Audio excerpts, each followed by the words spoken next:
बिस्मिल्लाहिर्रहमानिर्रहीम, अस्सलाम वालेकुम। आप देख रहे हैं स्पोर्ट्स वन और मैं हूं आसिफ खान। आज हम बात करेंगे यकीनी तौर पर क्रिकेट का जो टेस्ट मैच आज ख़त्म हुआ कराची में, उस पर हम बात करेंगे। उसके अलावा पीसीबी की जो मैनेजमेंट कमेटी बनी है नई, उसके फैसलों पर क्या रद्दअमल है और क्या फ़ैसले उनके ठीक हैं नहीं हैं, आगे वो क्या करने वाले हैं, इस पर हमारा फोकस होगा। उसके अलावा आखिरी सेगमेंट में मैं बात करूँगा पाकिस्तान की हॉकी टीम को जो मसला है इस वक्त, वो उसके कोच सिगफ्राइड एक्मन को 8 महीने से तनख्वाह नहीं मिली है। तकरीबन द न्यूज़ में छपने वाली स्टोरी जो मोई शाह साहब ने की थी, उसके मुताबिक 80 लाख रुपए उनके ड्यू हैं।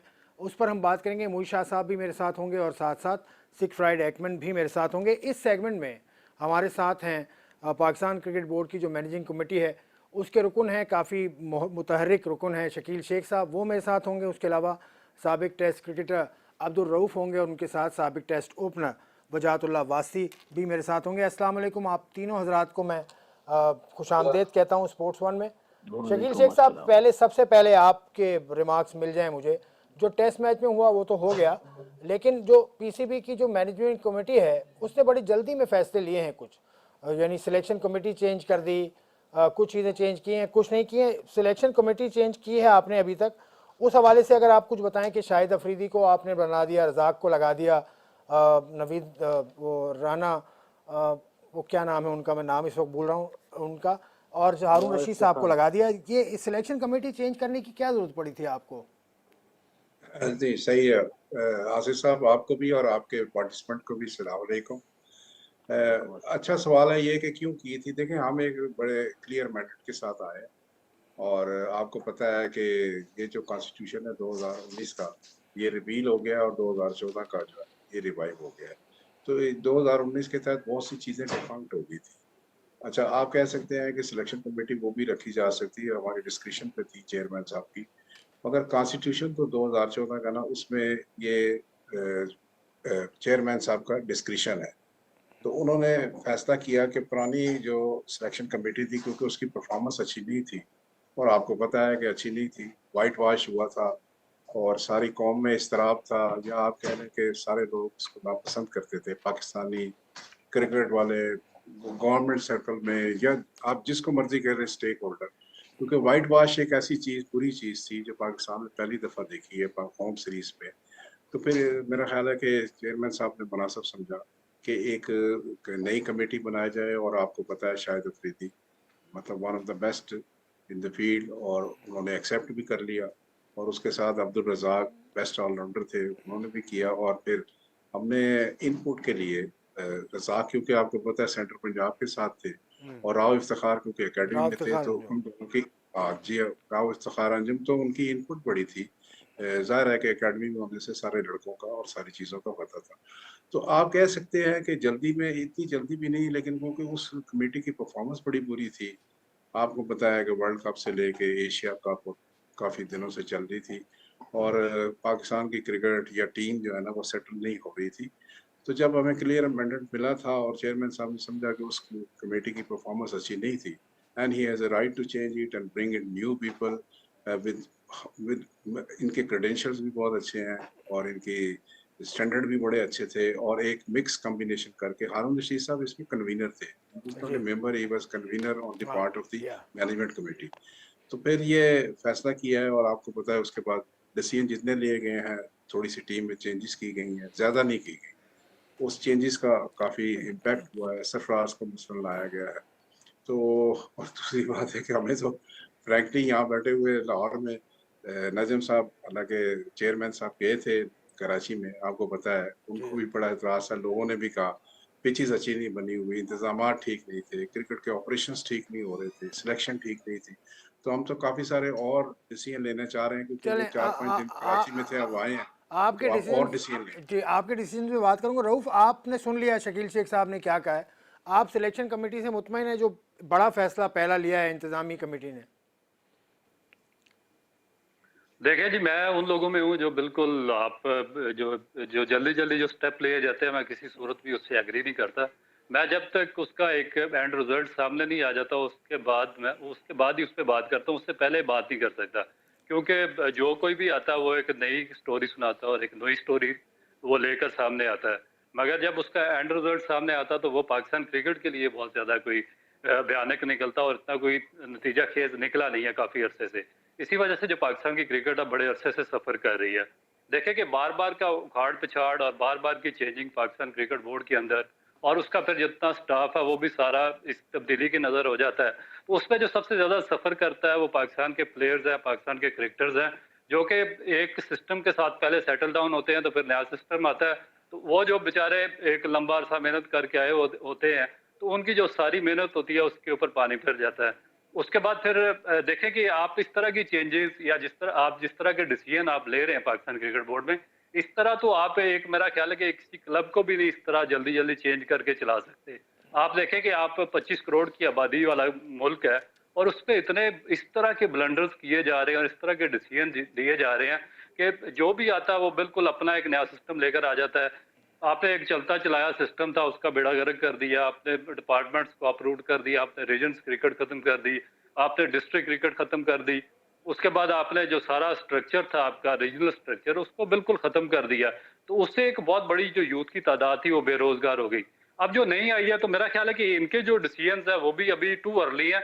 अब सबसे जो बेसिक चीज ये है कि आप किसी भी उस आदमी को सिलेक्शन कमेटी में नहीं ला सकते जिसका कोई ना कोई रिलेटिव या कोई ना कोई उसका कोई ना कोई पार्ट है जो कि डोमेस्टिक में पाकिस्तान का हिस्सा है, नेशनल टीम का हिस्सा है, या किसी ना किसी तौर पर पाकिस्तान क्रिकेट बोर्ड के साथ एज ए प्लेयर इन्वॉल्व है। तो उसमें बाज लोग आते हैं। और फिर जो दूसरी बेसिक चीज ये आ जाती है कि जो आप जिनको आप मैनेजमेंट कमेटी, जिन्होंने आगे लोग सिलेक्ट करने होते हैं गवर्निंग करने के लिए डिफरेंट डिपार्टमेंट्स में, वो जब इसमें मैनेजमेंट कमेटी में बैठते हैं तो वो अपने आप को सिलेक्ट नहीं करवा सकते। आपको याद होगा कि मिसबा के केस में भी यही हुआ था। मिसबा पाकिस्तान क्रिकेट कमेटी का मेंबर था और मिकी आर्थर को इन्होंने सह किया था, और उसके बाद जब मिसबा ने खुद अपने आप को as a head coach appoint करवा दिया था तो उस पर एक बड़ी बड़ी लेदे हुई थी और उसको किसी ने भी पसंद नहीं किया था। तो मेरा ख्याल है कि यही चीजें अब दोबारा जो ये सिलेक्शन कमेटी है या ये मैनेजमेंट है, इसमें भी देखने में आ रही है। वजाहतुल्लाह वासी साहब, आपसे कुछ कहना चाहेंगे या आपकी राय बिल्कुल शकील शेख साहब की राय से मिलती जुलती है? देखिए, मैं समझता हूँ कि हम बेसिकली जो है ना, हम क्रिकेट पे हम बात करना चाहते हैं, टेस्ट मैच पे बात करना चाहते हैं, विकेट्स वगैरह जो हैं, ये जितनी बिल्कुल ये प्रॉब्लम्स हमें चलती आई हैं, मगर हमें ये देखना है कि हम कौन सी विकेटों पे अच्छा खेलते हैं। अभी भी अगर आप टेस्ट मैच देखें तो इसमें ज़्यादातर जो फेवर है वो ज़्यादातर बैटिंग विकेट्स को कर रही है।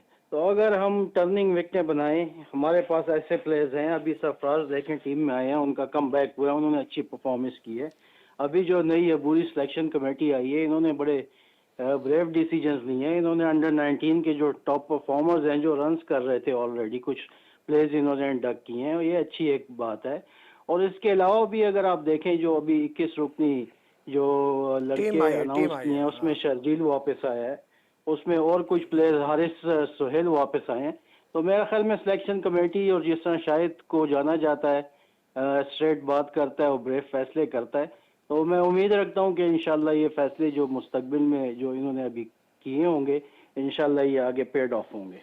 शकील शेख साहब, आपको एक तो अपना साथी मिल गया जो आपकी बात से इत्तेफाक भी करें। रऊफ ने बात तो ठीक की है, रऊफ ने बात तो ठीक की है, लेकिन रऊफ का अपना पॉइंट ऑफ व्यू हमेशा से ऐसे ही रहा। अब ये बताइए ना, आगे आप क्या करेंगे? रमीज़ राजा साहब ने अभी हालिया, आपने उनका सुन लिया होगा इंटरव्यू, उसमें उन इंटरव्यू या यूट्यूब पर जो वो बात करते हैं उसमें उन्होंने काफ़ी इल्ज़ामात लगाए हैं।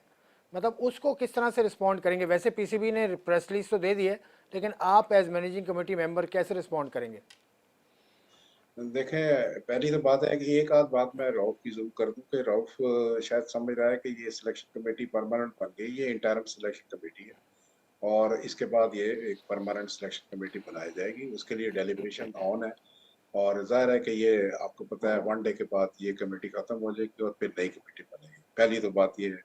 दूसरी बात है कि हेस्ट में डिसीजन नहीं लिए गए और हमने कोशिश की है डेलिब्रेशन करके और उन लोगों को रखा है जो इसमें इन्वॉल्व थे। और शाहिद अफरीदी आपको पता है बहुत बड़ा नाम है क्रिकेट की दुनिया में और उन्होंने फैसले भी अच्छे किए हैं। ये तो मेरा पॉइंट ऑफ व्यू हो गया। अब आए आप रमीज़ राजा की तरफ के। रमीज़ राजा साहब ने यूट्यूब चैनल हो या अपना टीवी चैनल्स पे काफ़ी बातें की हैं। मैंने इसका कोई किसी सतह पे रिस्पांस भी किया है। एक तो पीसीबी की जो प्रेस रिलीज है टेकन एंड रेड आपने पढ़ ली है, वो जो उसने फाइनेंसिस के बारे में जो बातें की थी वो सारी की सारी डिनाइल हो गई। दूसरी बात यह है कि रमीज राजा जो है ना, he is in state of denial, वो एक्सेप्ट नहीं कर रहा इस चेंज को। और राइटली उसका राइट होगा कि वो एक्सेप्ट नहीं कर रहा। देखिए 2014 का जब कॉन्स्टिट्यूशन था, चलते चलते नजम साहब अभी साल से ज्यादा हुआ था, तो गवर्नमेंट चेंज हुई है, तो उन्होंने ना 2014 का कॉन्स्टिट्यूशन चेंज करके 19 अगस्त 2019 को एक नया कॉन्स्टिट्यूशन बना दिया, जो उनकी मर्जी थी। मेरा ख्याल है इमरान खान साहब की इंस्ट्रक्शन पे हुआ था। और उन्होंने एक नॉन क्रिकेटर, यानी इंटरनेशनल क्रिकेट नहीं खेले हुए थे, एहसान मानी को पीसीबी का चेयरमैन लगाया था। तो तो रमीज का तो इतराज या सुनिए, इमरान खान नहीं साहब, नहीं, तो तो नजम सेठी साहब भी तो क्रिकेट नहीं खेले। नहीं नजम सेठी साहब की तरफ भी मैं आता हूँ। अब रमीज का इतराज है कि जी इन्होंने क्रिकेट नहीं खेली। मुझे बताया आईसीसी बोर्ड के कितने कंट्रीज के लोग हैं? मेरा ख्याल है रॉजर बिनी है, स्नेडन है, और शायद अफगानिस्तान का है जो क्रिकेटर है। बाकी तो इंग्लैंड का तो पुलिस ऑफिसर है। वो तो सारे या तो पॉलिटिशियन है या कॉर्पोरेट सेक्टर के लोग हैं। और क्योंकि इसमें बिग बिजनेसेस इन्वॉल्व है। देखिए मैं तो यहाँ बैठा हूँ ना, अब मुझे हफ्ते में जो पता लगा है, Ramiz was totally a failure in cricket business and cricket administration. और उसने पाकिस्तान के बहुत सारे ताल्लुकात खराब किए। मैंने 3-4 चैनलों पे कहा he was a highway robber, he was highway robber. और आपको सारे लोगों को, पाकिस्तान के लोगों को उसकी चीजों का भी पता लग जाएगा। फिर अगर आप क्रिकेटर थे तो आप यार लोगों से ताल्लुकात तो चल, देखे आईसीसी से उसने ताल्लुकात तकरीबन ब्रेक डाउन कर दिए हैं पाकिस्तान के, एसीसी से ब्रेक डाउन कर दिए हैं, हमारी जो यहाँ की फ्रेंचाइजीज थी उनसे ब्रेक डाउन कर दिए थे, आईपीसी या गवर्नमेंट की मिनिस्ट्री से उससे ब्रेक डाउन कर दिए थे, कोई ताल्लुकात ही नहीं थे। इवन हद हो गई है ये, मैं आपको बताऊं आसिफ साहब, आपके प्रोग्राम में मैं बता देता हूँ कि यूएई ने हमारी बड़ी मदद की, स्पोर्ट सिटी वालों ने बड़ी मदद की, यूएई दुबई वालों ने उनसे ताल्लुकात खराब किए। और ये जो इंटरनेशनल लीग हो रही है वहां पे, जब खालिद ज़रूनी साहब ने इनको कहा कि भाई आप अपने लड़कों को रिलीज करें, तो Ramiz has immediately demanded $3 million. उसने कहा भाई किस चीज के $3 million, it's not a fair deal. और फिर उसने कहा कि अच्छा चलें आपसे बात करते हैं, आपसे हम पूछते हैं कि क्या हुआ है। उसने फिर खालिद ज़नूनी साहब ने एक एमओयू भेजा यहाँ पे बकायदा कि हमारे और आपके और हमारी गवर्नमेंट और आपकी ब्रादराना गवर्नमेंट है, मुस्लिम गवर्नमेंट है, हम आपस में तल्लकात रखेंगे और एक अरेंजमेंट कर लेते हैं एमओयू के जरिए। उस एमओयू पे आज तक रमीज राजा ने कुछ नहीं किया, और उल्टा उनसे भी तल्लकात खराब कर दी। इसलिए आप देखेंगे कि पाकिस्तानी प्लेयर आईएल में कहाँ पे नजर आ रहे हैं। कहने का मतलब यह है कि आपने कहीं पे नहीं किया। फिर मैं आपको बताऊं कि आईपीएल में इसको बुलाया था, ये नहीं गया वहां पे। देखिए क्रिकेट डिप्लोमेसी, आपने दुनिया को साथ लेके चलना है। इंडिया की डोमिनेंस है, अगर आपने उसको ब्रेक करना है तो आपने दूसरे ममालिक के साथ रिलेशंस रखने हैं, ऑस्ट्रेलिया के साथ, इंग्लैंड के साथ। रमीज ने तो उल्टा ये किया है कि पाकिस्तान के अंदर सारे लोगों से ताल्लुकात खराब कर दिए हैं। और उसका बेसिक बुनियादी मतलब जो फॉल्ट है वो ये है कि वो कंसल्टेशन नहीं करता था, और वो ईगोइस्ट बहुत ज्यादा था। और इसकी वजह से पाकिस्तान क्रिकेट बहुत डीप प्रॉब्लम में गई। मैं आपके प्रोग्राम में ना इसकी 10 चीजें कर सकता हूँ, मगर सिंपल ये है। अब आपके सामने जो पाकिस्तान जूनियर लीग हुई है, आप देख रहे हैं 4.3 मिलियन का लॉसेस हुए हैं। ये कौन सा प्रोजेक्ट है, ये कौन सा ड्रीम प्रोजेक्ट है कि जिसमें इतने लॉसेस हो? भाई जब आप बिजनेस मॉडल किसी चीज का बनाते हैं तो उसमें सबसे पहले आसिफ साहब आपके अदारे में होगा। आप ये सोचते हैं कि ये बिजनेस मॉडल कैसा है, मुझे इसमें से क्या फायदा होगा, क्रिकेटर निकलेंगे, पैसा मेरा बनेगा, मेरा क्या फायदा होगा। जब आपको बिजनेस मॉडल बनाने नहीं आता और आप खड़े खड़े फैसले करके बगैर कंसल्टेशन के, बगैर किसी प्रोसेस के करते हैं, तो फिर पीजेएल वाला हाल होता है। अब मुझे आप बताएं, मैं इसलिए इसको कहता हूँ कि ये रमीज इज ए हाई बराबर। और इसकी बहुत सारी बातें जो है ना, ये फाइनेंसिस हम इकट्ठे कर रहे हैं। और आप ये एक इशू ये चल रहा है कि सैलरीज बढ़ी थी, उस पर भी आप देख लें चेयरमैन साहब इस पे रिव्यू कर रहे हैं। क्रिकेटर्स को होना चाहिए, ऑपरेशंस में पैसा लगना चाहिए। अकेडमियां बंद पड़ी हैं, आपका हाई परफॉर्मेंस सेंटर बंद पड़ा है। परफॉर्मेंस की आपकी हालत यह है जो मैंने बता दिया है कि आप अगर इंग्लैंड की विजिटिंग टीम से होम सीरीज में अगर आपको व्हाइट वॉश होगा, आप 2 चलें वर्ल्ड ठीक कप है, हार चुके चलें हैं, ठीक है। मैं एशिया हार आपसे चुके अब हैं, आपसे मैं तो पूछूंगा आपकी कि परफॉर्मेंस क्या होगी? आपका अगला लाहेमल क्या होगा प्रोग्राम में। इस वक्त हम बात कर रहे हैं रऊफ से, उसके अलावा वजाहतुल्लाह वासी और शकील शेख साहब मौजूद हैं। बड़े अहम डिस्कशन चल रहे हैं। एक ब्रेक लेते हैं, ब्रेक के बाद आई सी यू अगेन।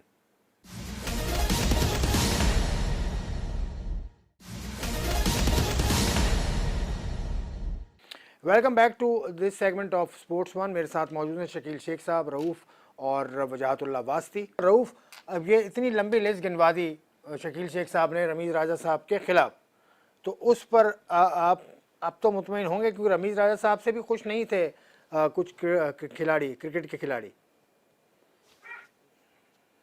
देखिए असल में बेसिक बात यह है कि जो क्रिकेट कारपोरेट सेक्टर है या जो क्रिकेट एडमिनिस्ट्रेशन है, ये डिफरेंट चीज़ है। जो एडमिनिस्ट्रेशन जो क्रिकेट खेलना वो डिफरेंट चीज़ है। क्रिकेट खेलना वो आपका पास था, आपका माजी का हिस्सा है। और यही बात मैं बड़े अरसे से कह रहा हूँ कि आप क्रिकेट को जो उनके मैचेस यहाँ है उस पैमाने में ना तोलें कि आप उनको एडमिनिस्ट्रेशन की जॉब पे ले आए। और ये पहले भी यही गलतियां कर रहे थे और अभी भी यही गलतियां कर रहे हैं। क्योंकि देखिए कि जो आपने क्रिकेट के लिए वो आपका माजी का हिस्सा बन चुका है। अब जो आपने आगे नया काम करना है, आपने एडमिनिस्ट्रेशन में जाना है, आपने कोचिंग में जाना, उसमें आपके पास इतनी अहलियत है, आपके पास इतनी एजुकेशन है, आपके पास इतनी डिग्रीज हैं, तो फिर आप करेंगे। अभी ये आपका जो सारा सिस्टम फेलियर हो रहा है पाकिस्तान क्रिकेट बोर्ड के अंदर, आपका हाई परफॉर्मेंस सेंटर, आपके अकेडमीज, आपका नेशनल जो सेंटर है, उसके बाद जो आपका कोचिंग स्टाफ है, उसका फेलियर क्यों हो रहा है कि आप 3-3 4-4 दिन में जो अपने लोग हैं उनको ऑब्लाइज करते हैं, उनको कोचिंग कोर्स करवा देते हैं। देखिए 4 दिन में आप किसी को क्या एजुकेट कर सकते हैं? जब तक आपके पास प्रोफेशनल डिग्री ना हो, हम इस फील्ड में बहुत ज्यादा पीछे रह जाएंगे। हम क्योंकि बाकी जो कंट्रीज हैं वो एजुकेशन की तरफ जा रहे हैं, वो स्पोर्ट्स एजुकेशन की तरफ जा रहे हैं, वो स्पोर्ट्स साइंसेज की तरफ जा रहे हैं। वो उन्होंने क्वालिफाइड कोचेज रखे हुए हैं। उसके बाद उनको वो जो है ये दूसरे 3-4-5 दिन के कोर्सेज करवाते हैं और फिर उनको किसी ओहदे पर लेकर आते हैं। मगर हमारा जो सिस्टम है वो बिल्कुल बैकवर्ड की तरफ जा रहा है, बिल्कुल उल्टा चल रहा है। हम बिल्कुल एक अंधे कुएं की तरफ बढ़ रहे हैं कि हम इलिटरेसी को फैला रहे हैं। हम सारे बात एजुकेशन की करते हैं, हम सारे बात मेरिट की कर रहे हैं, मगर हम डिसमेरिट करते हैं। हम एजुकेशन को आगे लाते ही नहीं है। हम जो पढ़ा लिखा बंदा होता है उससे हम डर रहे होते हैं कि कहीं आकर हमारी जगह ना वो संभाले। तो जब तक हमारे अंदर का खौफ या डर खत्म नहीं होगा तो फिर इस तरह की चीजें होती रहेंगी। अब जहां तक आपने रवीज राजा के केस में बताया, तो उनका मेरा ख्याल है कि सबसे बड़ा जो फेलियर ये था कि जब आप किसी बड़े ओहदे पर जाते हैं या किसी बड़ी जो चीज है उसको लीड कर रहे होते हैं, तो फिर आपको जो आपकी एक टोटल नेशन का इंटरेस्ट है या यूथ का इंटरेस्ट है उसको सामने रखकर फैसले करने चाहिए। आप देखें कि आपने 100 लड़कों का एक ग्रुप बनाया, 6 टीमों में उनको डिवाइड कर दिया, और जो बाकी जो आपके जो पूरा पाकिस्तान है जिसका हर बच्चा, हर मोहल्ले, हर गली में क्रिकेट खेल रहा है, उनके लिए किसी जगह पर भी कोई चांस नहीं है। आपने देखे कि इससे पहले आपने लाड़काना में, आपने नोवडेरा में, आपने कोयटा में, आपने गिलगित में लोग बच्चों को एक टेस्ट दिया क्रिकेट का, उनके लिए अकेडमीज डेवलप की, उनके लिए ग्राउंड बनाए। जब वो इस काबिल हो गए खेलने के, तो आपने उनसे सारी चीजें स्नब करके वापस ले ली और फिर आपने 6 टीमों में सारा सिस्टम समो दिया। और हमारी आबादी देखे 25 करोड़ आबादी है। सबसे जो बड़ी बैड लक हमारी ये है कि हमारे पास किसी दूसरी गेम का स्ट्रक्चर ही नहीं है और हमारा हर बच्चा यही स्पोर्ट्स खेलना चाहता है। तो अगर हम इसको सामने रखकर बच्चों के इंटरेस्ट में, यूथ के इंटरेस्ट में फैसले नहीं करेंगे, तो फिर वो जो हमारे फैसले किए हुए हैं वो उल्टा हमारे गले पड़ेंगे। फिर चाहे आप वर्ल्ड कप भी जीत जाए तो आपको कोई अप्रिशिएट नहीं करेगा, क्योंकि आपने एक बहुत बड़ी जो यूथ है उसको सिस्टम से आउट कर दिया, उनका आपने माशी सिस्टम बंद कर दिया, उनको रोजगार से साइड पे कर दिया। तो मेरा ख्याल है कि जब भी आप किसी को बड़ी पावर के लिए लाते हैं तो उसको ये जो इंटरेस्ट है वो सामने रखना पड़ेगा। अच्छा रूप, एक बात मुझे छोटी सी बता दो, आपने पढ़े लिखे होने की बात की, आप खुद एजुकेटेड हैं, कोचिंग में तो आप एजुकेटेड हैं, आपकी एकेडमिक क्वालिफिकेशन मैंने सुना है बहुत ज़्यादा है। सर इसलिए तो मैं क्वालिफाई नहीं करता किसी जगह पर भी। नहीं असल में मैं सिस्टम में मैं सिर्फ नहीं, आपकी क्या क्वालिफिकेशन क्या है आपकी? क्वालिफिकेशन क्या है आपकी? एकेडमिक क्वालिफिकेशन क्या है? मेरे पास पहले मैंने 2 डिग्रियां की थी जब मैं टीम में नहीं आया था, तो अभी मैंने स्पोर्ट्स साइंसेज में एमएससी की है और उसमें ही एमफिल कर रहा हूँ। लेकिन मेरी कोई इंटेंशन नहीं है इनसे किसी किस्म की जॉब लेने की या आने की। मैं एक चीज बता रहा हूँ कि आपको प्रमोट करना चाहिए जो एजुकेटेड लोग हैं। मैं आज तक कभी एप्लीकेशन नहीं दी, ये आपके सामने ये मैनेजमेंट कमेटी में है, ये आगे पीछे बैठे हुए हैं, मैंने कभी इनसे पूछे कि मेरी कभी एप्लीकेशन आई है इनके पास या कभी मैंने अप्लाई किया? मैं सिर्फ एक मशवरा दे रहा हूँ कि जो एजुकेशनिस्ट हैं, जो इस फील्ड में है, जिनके पास लेटेस्ट नॉलेज है, आपको कम से कम ऐसे लोगों को प्रमोट करना चाहिए। अगर आपने 21वीं सदी में आगे बढ़ना है, दूसरी जो टॉप टीम्स है उनको कम्पीट करना, कि आप सारी जिंदगी जो आपकी इलिटरेसी है उसी को आप ओबलाइज करते रहेंगे, आप चंद सिफारशियों को जो आपके इर्द गिर्द बैठे हुए उनको ओबलाइज करते रहेंगे और उनको उनमें बंदरबाट करते रहेंगे, और एंड रिजल्ट आपका ये निकलेगा कि आज नजम सेठी साहब कह रहे हैं कि हमारा कोई भी कोच इस लेवल पर पूरा नहीं उतरता कि वो पाकिस्तान टीम की कोचिंग कर सके, और हम कोच बाहर से मंगवाएंगे। तो देखें कि कितना बड़ा फेलियर है हमारे सिस्टम का। बजाज भाई, आप इस टॉपिक पे बात नहीं करना चाह रहे, ठीक है, लेकिन टीम के हवाले से बता दें आज क्या गलतियां पाकिस्तान ने की। एक तो आपने बैटिंग विकेट के हिसाब से बता दिया, लेकिन पाकिस्तान ने फील्डिंग में तो लैप्स किए थे ना। सरफराज अच्छा खेले विकेट के आगे, लेकिन विकेट के पीछे उनकी परफॉर्मेंस इतनी अच्छी नहीं थी। हाँ बिल्कुल, इसमें तो कोई शक नहीं है, एक आध कैचेस अवेल होने चाहिए थे, एक आध सम मिस हुआ है, मगर देखें विकेट्स पे बात हुई शुरू में, जब टेस्ट मैच स्टार्ट हुआ तो पाकिस्तान की विकेटें जो थी वो जल्दी गिर गई थी।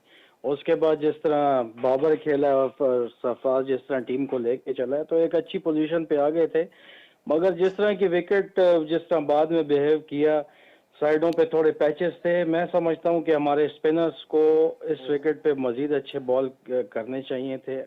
उसकी वजह यह है कि इब्रार आपका अभी देखेंगे उसकी सेकंड सीरीज है, Nauman already no doubt domestic काफ़ी एक्सपीरियंस है, मगर वो भी अभी खेल रहा है। तो मेरा ख्याल में मोर अपॉर्चुनिटीज इस विकेट पे हमें अवेल करनी चाहिए थी। स्कोर पाकिस्तान ने अच्छा कर दिया था। मैं समझता हूं कि स्पिनर से थोड़ा सा हमें हुआ है, अगर अच्छे एरियाज में बॉल करते तो मैं समझता हूं कि हम न्यूजीलैंड को ये मैच टेस्ट मैच पकड़ सकते थे। चले शकील शेख साहब, फिर इंतजामी कमेटी पे बात, रऊफ ने जो बात की कि पढ़े लिखे लोग आगे आए और ये कोचेज, हमें क्या गैर मुल्की कोच चाहिए? हमारे पास कोचेज नहीं है क्या? 200 कोचेज काम कर तो रहे हैं इस वक्त आपकी डोमेस्टिक सर्किट में। जी आसिफ साहब, मैं जवाब दे देता हूँ रऊफ का कि ये बात बिल्कुल ठीक है, मैं एग्री करता हूँ उससे। और कोई लगी लिपटी नहीं है, मैं खुद एक पढ़ी लिखी फैमिली से हूँ, वो सोसाइटी इस्लामाबाद में रहता हूँ।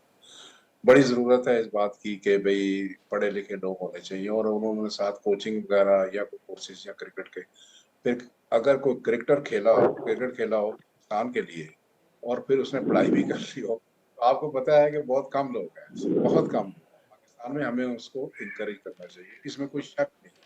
और मैं बिल्कुल कोई मैं आर्गूमेंट भी नहीं देता इस सिलसिले में। आप ये समझे कि हैंड्स अप, कि इस रऊफ ने जो बात की है, जो असूली बात की, और मैं इससे एग्री करता हूँ कि पढ़े लिखे अगर क्रिकेटर हों और तो उनको आगे लाना तो चाहिए, आगे अब तलाश करना चाहिए। आगे अब क्या और कर फिर रही है इंतजामी कमेटी? आगे क्या कर रही है? कुछ और इस्तीफे होंगे, नहीं, कुछ और इंतजामी कमेटी तो कुछ और आसम भाई, बरतरफियां होंगी? जी इंतजामी कमेटी तो देखे ना, अभी कितने 6 7 दिन तो हो गए हैं, कितने 22 तारीख या 23 तारीख को तो हम आए हैं, तो अपनी पॉलिसी अपनी स्ट्रेटेजी तो बना रहे हैं। और आप यकीन कीजिए कि मैसिव वर्क होगा, मैसिव वर्क। फिर रऊफ कहेगा कि भाई आपने जल्दी से कर दिया, नहीं जल्दी नहीं कर, आप यकीन कीजिए, बड़े ठंडे, बड़े कूल और बड़े अच्छे अंदाज से स्ट्रेटेजी बनाएंगे, प्लान्स बनाएंगे, और सब्र से सारा काम करेंगे।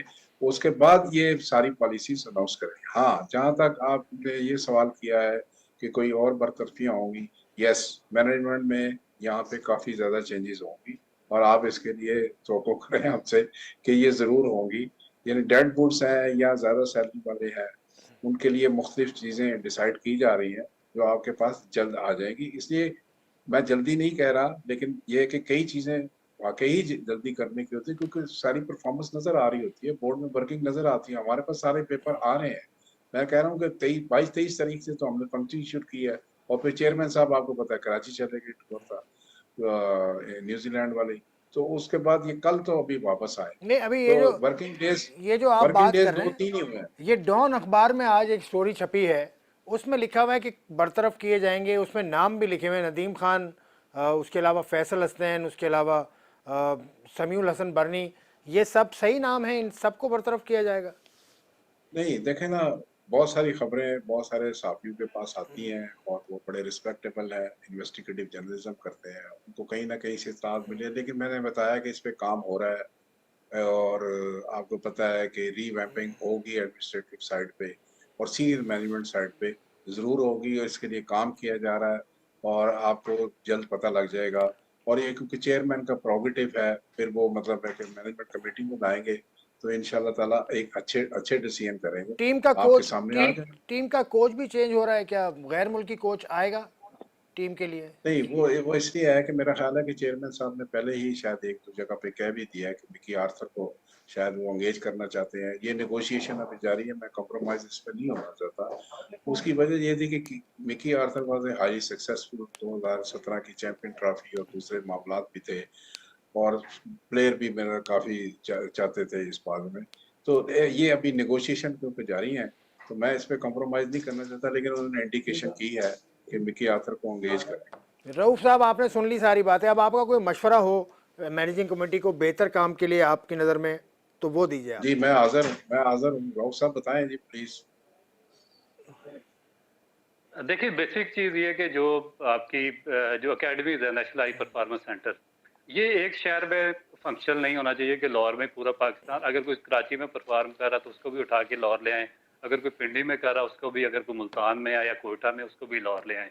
सबसे बेसिक चीज, जब तक आप इस तरह के national high performance centre Karachi में, मुल्तान में, उसके बाद कोयटा में, आपके इस्लामाबाद में, शावर में, और जितने भी आपके ये जो अच्छे सिटीज हैं जहाँ पर क्रिकेट बहुत ज्यादा डोमिनेट की है, वहां पर नहीं फ्लरिश करेंगे, उनको बनाएंगे नहीं, वहां पर लोग अच्छे नहीं पॉइंट करेंगे, बड़ा मुश्किल हो जाएगा। क्योंकि अगर आपके हर जो शहर है, जिस तरह बड़े बड़े शहर है, वहां पर इस तरह का नेशनल हाई परफॉर्मेंस सेंटर होगा और वहां पे उसी लेवल के कोचेज होंगे जो आपके एनसीए में है, और जो आपका हेड है वो उतना ही एजुकेटेड होगा जो एनसीए में बैठा है, तो मेरा ख्याल है कि आपको एक burden national high performance centre पर नहीं बढ़ेगा। आप उधर ही हर चीज डिवाइड कर देंगे और आपके पास एक ग्रुप में बच्चे आने शुरू हो जाएंगे, और उसको फिर right from grass root level, under 15, under 16 level से करें। क्योंकि आज तक मैंने देखा कि कोई एक फास्ट बॉलर भी अंडर 16 लेवल से पाकिस्तान टीम में आया हो। सारा वो ग्रास रूट का टैलेंट है जो टेबल क्रिकेट से आता है, तो उसको प्रॉपरली रिक्रूट करना बहुत ज्यादा जरूरी है। दूसरी चीज ये है कि मेरा ख्याल है कि आप जब आप कोचेज अपॉइंट करते हैं तो कोचेज का काम होता, वो कोचेज ने काम करना होता है बिल्कुल ग्रास रूट पर बच्चों के साथ। तो मेरा ख्याल है कि उस कोच का, उसका पास्ट, उसका माजी और उसका जो हाल है वो सामने रखकर फैसले करना चाहिए। क्योंकि कोच के लिए बड़ा जरूरी है कि वो एक बेहतरीन रोल मॉडल हो, उसकी एजुकेशन हो, वो साइकोलॉजिस्ट हो, बच्चों की साइकी। क्योंकि मैंने एक लंबा अरसा सिस्टम में गुजारा है, तो मैंने कई ऐसे प्लेयर्स देखे हैं कि जिनकी अर्ली स्टेज पर ही कोचेस के बिहेवियर की वजह से, क्योंकि इलिटरेट थे कोच और वो इस काबिल नहीं थे, और उसके बाद जो इंचार्ज थे वो भी वैसे ही थे, तो उनकी वजह से जो हमारे बच्चे हैं उनकी साइकी बहुत बुरी तरह मुतासर होती है, और कई एक ने क्रिकेट को छोड़ भी दिया था। तो ये चीज बहुत ज्यादा देखने वाली है। उसके बाद जो आप अगर सिलेक्शन कमेटी में किसी को लाते हैं तो उस पे ऐसे लोगों को लेकर आए जिनके पास टाइम हो, जिनके पास एक्सपीरियंस हो, जिनकी फिंगर टिप्स पर आपके सारे बच्चे हों, जो आपके जो ऑफनली विजिट करते रहे आपके तमाम सिटीज में, और जो सब बच्चों की परफॉर्मेंस को डिफरेंट कंडीशंस चलो में और डिफरेंट जगहों पर उनके बारे में ठीक वो है रऊफ, रऊफ आपका पॉइंट आ गया, अच्छा बना सकते हैं। आपका पॉइंट आ गया रऊफ, बहुत बहुत शुक्रिया रऊफ आपका। अब बजाज भाई आपसे आखिरी बात मेरी बात है, दूसरे टेस्ट में क्या तब्दीली पाकिस्तान को करनी चाहिए, कराची में ही होगा, आखिरी सवाल है आपसे, फिर मैं शकील शेख साहब की तरफ आऊंगा। दूसरे टेस्ट में मैं समझता हूँ अगर आपको एक स्पिनर का एक ऑप्शन अगर आपके पास और आ जाए, या साजिद हैं या जो भी आपके स्क्वाड में कोई स्पिनर बैठे हैं, और अगर आप स्पिन ट्रैक बनाते हैं तो मेरा ख्याल में एक तीसरा स्पिनर आपके पास होना ज़रूरी है। 5 बॉलर से आप लेके जाएं तो तब आप जाके 20 विकेटें लेने में कामयाब हो सकते हैं। मैं समझता हूँ पाकिस्तान के पास अहलियत है, टैलेंट ऑलरेडी वहाँ पे है। और मैं बात इस पे करूँगा जो रऊफ ने बात की कि एकेडमीज होनी चाहिए। एकेडमीज माशाल्लाह ऑलरेडी हैं, पेशावर में ऑलरेडी एक ग्राउंड बन रहा है, उसमें एकेडमी है, अरबाब न्याज में, इसी तरह मुल्तान में है, कराची में है, और इनको फंक्शन दोबारा होने चाहिए। और मैं पूरा एग्री करता हूँ रऊफ से कि यहाँ पे एकेडमीज लगे। 2014 का जो सिस्टम था उसमें 3 महीने की एकेडमीज लगती थी और उसके बाद टूर्नामेंट्स होते थे, तो उससे काफ़ी टैलेंट ऊपर आया था। और मैं समझता हूँ कि हम स्टिल इस पे काम कर सकते हैं। स्कूल लेवल क्रिकेट पे नीचे ऑलरेडी इस पे मजीद काम हो सकता है। वो आपकी नर्सरी है 16-19, इस पे हमें काफ़ी तवज्जो देनी चाहिए, और इसके जो परफॉर्मर हैं उन्हीं बच्चों को हमें, वो हमारा फ्यूचर है, उन्हीं को हमें फिर आगे लेके चलना चाहिए। चलो शुक्रिया वजाहत आपका, शुक्रिया रऊफ आपका। मैनेजिंग कमेटी के रुकन शकील शेख साहब, आपसे आखिरी सवाल मैं कर लेता हूँ, कोयटा जाने की अचानक क्यों बात कर दी चेयरमैन साहब ने? कोयटा में के जो हालात हैं, कोयटा की जो स्टेडियम के हालात हैं, मैंने खुद देखे, मैं 10 मरतबा कोयटा गया हूँ पिछले 2 सालों में। वो स्टेडियम तो इस काबिल है ही नहीं, वहाँ फ्लड लाइट्स भी नहीं है, वहाँ की ज़मीन भी ठीक नहीं है। क्यों फैसला किया आपने? नहीं, ये देखें, एब्रप्ट नहीं किया, ये कई दिनों से बात चल रही थी। और क्योंकि वहाँ के मैनेजमेंट कमेटी में ही कोर कमांडर साहब से बात हुई थी, जनरल आसिफ कपूर से, और वहाँ की गवर्नमेंट और वहाँ के लोगों का बड़ा मुतालबा था। आप सही कह रहे हैं, स्टेडियम की हालत ठीक नहीं है। मेरे पास सारी पिक्चर, सारी टीमें, आज हमारी रैकी टीम भी वहाँ से होके आ गई है। उन्होंने कोर हेडक्वार्टर में भी बातचीत कर ली है, परमिशन गवर्नमेंट में भी कर ली है, और उन्होंने बड़ी एश्योरेंस की है, उन्होंने फाइनेंसिस का भी कहा है। और आप देखेंगे कि इंशाल्लाह ताला है मुश्किल टास्क, मैं इस बात को मानता हूँ, लेकिन एक टास्क तो लेना होता है ना। कोयटा के लोगों का भी हक उतना ही बनता है जितना हमारा कराची, लाहौर या पिंडी के लोगों का बनता है, या मुल्तान के लोगों का। तो हमारी ये ख्वाहिश है कि कोयटा में भी मैच करवाए जाएं, बहुत ज़्यादा ना करवाए जाएं, चले 1-2 मैच ही वहाँ पे हो सके, उन लोगों का भी राइट है। बलोचों का भी राइट है और कोटा की भी वहाँ टीम भी होती है, आपको पता है। ये मैसिव वर्क होगा और हमारे पास सब चीजें आ चुकी है, ये 2-3 दिनों में ही सारा कुछ हमने कर दिया है और पूरी असिस्टेंस है वहाँ के कोर हेडक्वार्टर की, वहाँ की परमिशन गवर्नमेंट की और पीसीबी की जॉइंट एफर्ट के साथ इंशाल्लाह वहाँ मैच कराएंगे। आपको पता है कि रमीज ने कह दिया था जी कि पेशावर रेड फ्लैग है, हमारे लिए कोई रेड फ्लैग नहीं है जी, पूरा पाकिस्तान हमारा है। हम किसी शहर में किसी जगह जा सकते हैं और हमारी तो ख्वाहिश थी कि पेशावर में भी अगर कुछ छोटी मोटी फैसिलिटी बन जाए तो हम वहां भी करवा दें, इसलिए कि ये खेल पाकिस्तानियों का है, सबका है। चलें, आपको देखने का राइट है, मुझे राइट है, बलूचों को ठीक है, ज्यादा बिल्कुल राइट है। सही है, बिल्कुल सही, हर बिल्कुल सही। इंटरप्रिटेशन फील करते हैं, हमें चाहिए कि वहाँ ज्यादा से ज्यादा मैच कराएं, उनको ठीक एंगेज हो गया। करें, वहाँ की इंटरटेन करें। शुक्रिया शकील शेख साहब, शुक्रिया अब्दुल रऊफ साहब, शुक्रिया वजाहतुल्लाह वासी साहब।